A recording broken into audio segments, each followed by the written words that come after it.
Welcome to the Genius Factory. Enjoy the video. You start by exposing the attachment point and removing any dust or threads. This saves time later. Use a seam ripper or small scissors to cut carefully through stitches while holding the fabric taut, and pry off plastic snaps with needle nose pliers when present. Once you see how the old strap is secured, sewn, riveted, or snapped, make sure to keep removed hardware and any extra fabric pieces for reference. This helps you match the new strap correctly. You now align the new strap to the cap, matching orientation and thickness so the curve and closure face the right way.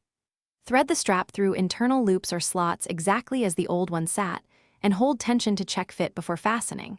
If sewing is required, use a strong polyester thread and short, dense stitches. If using snaps or rivets, clamp them with pliers or a small press so the connection is flush and durable. Once secure, test the range of motion. You finish by securing exposed ends. Fold raw edges inward and sew or clamp them so they won't fray. A backstitch or bar tack gives extra strength. After finishing, try the cap on and operate the closure several times to confirm even alignment and comfortable tension.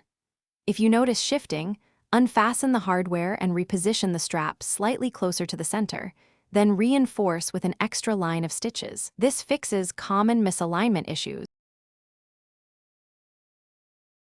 Thanks for watching. If you found this helpful, don't forget to like and subscribe.